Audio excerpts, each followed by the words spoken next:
É isso. Vamos agora para a segunda parte do que eu gostaria de discutir com vocês hoje aqui. A Christine Lagarde, que é a presidente do BCE,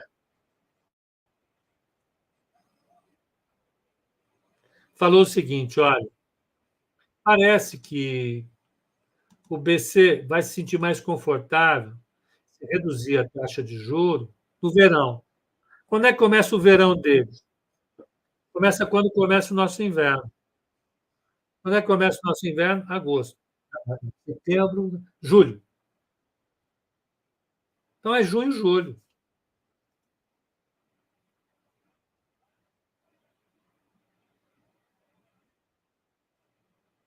Diz o seguinte: olha, mas eu tenho que ser cautelosa, porque também estamos dizendo que nós dependemos dos dados. E ainda existe um nível de incerteza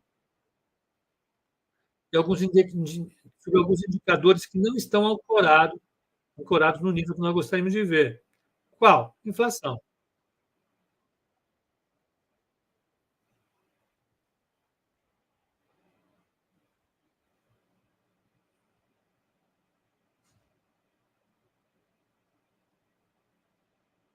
E ela diz o seguinte: quando perguntado, ó, embora a presidente tenha reconhecido a forma como o consenso está se formando, ela também diz que as apostas do mercado em cortes agressivos são uma distração.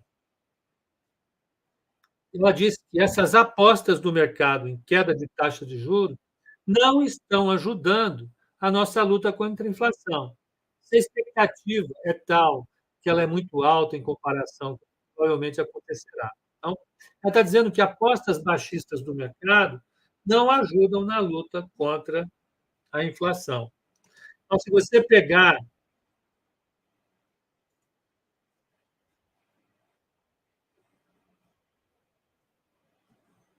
a taxa de juros de 10 anos, por exemplo, dos Estados Unidos, ela estava em 5% em outubro, ela caiu para 4% em setembro. E agora eu vou falar sobre uma coisa que está muito ligada ao que ela disse, ou o que ela disse está muito ligado a isso, que é o que a gente chama de índice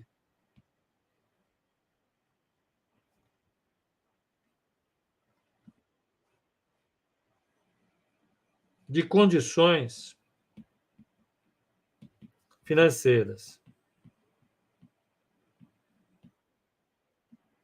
O índice de condições financeiras é um índice, ele vale 100, 50, 90, depende de quem está calculando. Você tem vários várias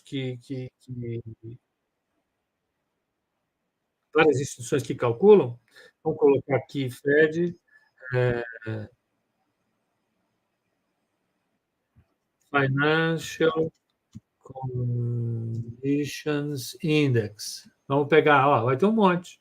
O Fed, a, o Fed de Chicago tem um índice de confiança, o Fed de Cleveland tem, deixa eu ver quem mais, o Fed de São Luís, a Bloomberg tem um, e assim por diante. Vamos pegar aqui, por exemplo, o índice do Fed, o índice nacional do Fed. Aí você tem esse índice, eles calculam aqui, olha o índice.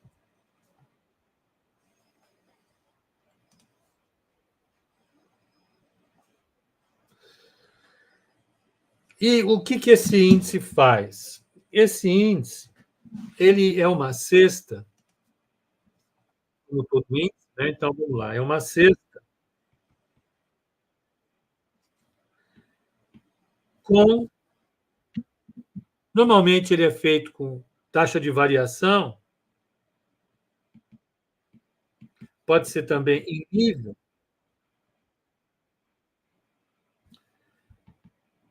de, aí põe taxas de juros, por exemplo, taxa de juros de 10 anos, taxa de juros de 2 anos, A taxa de juros de 10 anos menos 2 anos, os títulos dos Estados Unidos. A taxa de juro de 10 anos, 2 anos, elas essas taxas expressam qual é a expectativa do mercado em relação ao comportamento da política monetária, da inflação, das condições do país, do crescimento, né. Ele pode pegar também spread de taxa de juro de títulos AAA, de empresas de excelente nota de crédito contra BBB ou AAA menos, BB menos. Esse spread calculado para o crédito, ele mede qual é a disposição para o risco que os agentes têm. E isso expressa as expectativas para os agentes. Ele pega o nível das bolsas, então o S&P 500, o Nasdaq,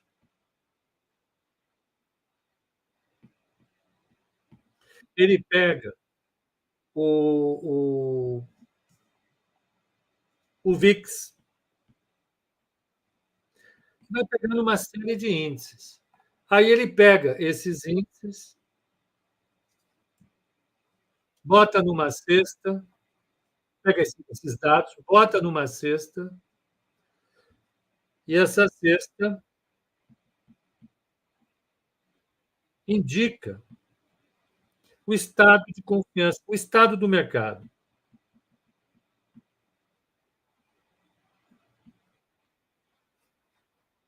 Sobretudo, o que está na cabeça dos agentes econômicos. Esse estado do mercado, ele é importante, porque, em primeiríssima instância, ele vai definir qual atitude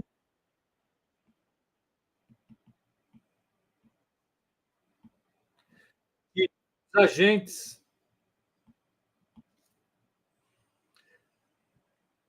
estão inclinados a tomar sobre seus gastos. Então, esse índice, ele vai dizer para vocês qual é a disposição que os agentes têm para tomar em relação aos seus gastos. Quais são os seus gastos?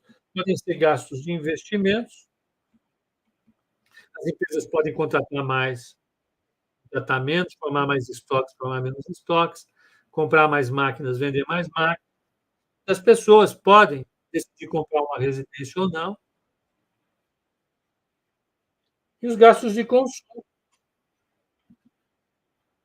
Ora, se esse indicador hoje fala a disposição que os agentes têm para investir ou consumir no futuro, esse indicador de condições financeiras pode antecipar quanto os agentes econômicos vão gastar no futuro, eles podem dizer qual vai ser a taxa de crescimento no futuro. Então, hoje, os indicadores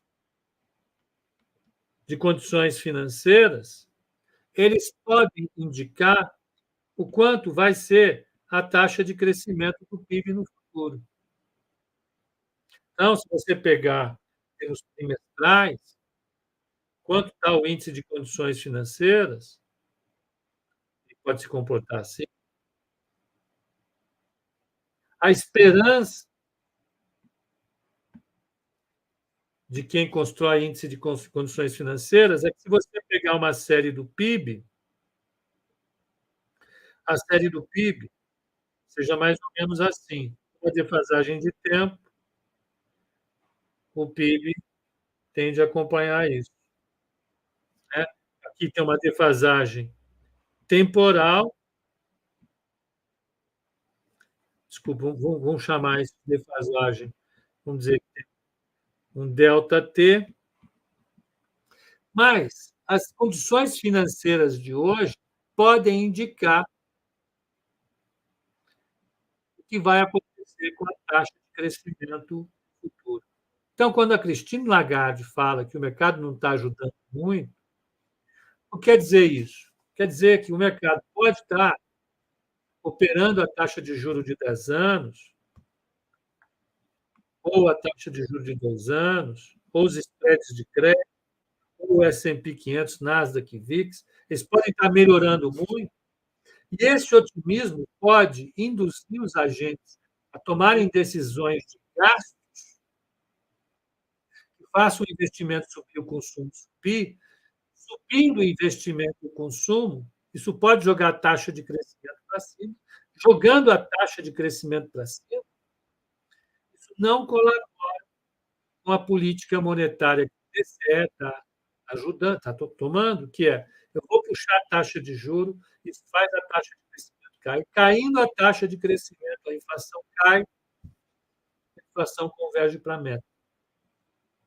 Ora, se o mercado se antecipa, melhora demais as condições financeiras, o que vai acontecer é que, apesar do Fed e o BCE subirem a taxa de juros, o efeito sobre a taxa de crescimento e inflação é reduzido pelas expectativas embutidas no índice de condições financeiras.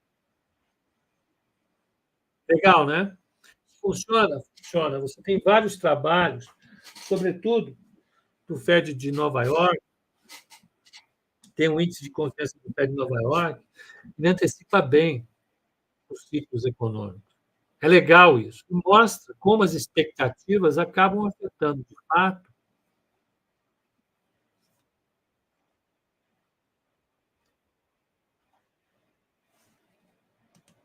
a atividade econômica. Como elas são importantes. Né? Eu faço parte de uma geração que herdou uma herança ruim do ciclo de bolsa dos anos 70. No Brasil, você teve uma mega especulação, uma bolha, e essa bolha explodiu e machucou muita gente, como toda bolha.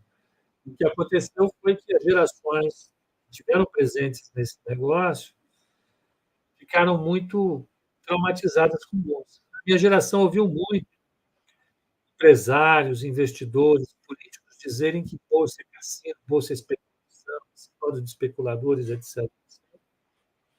Por causa disso.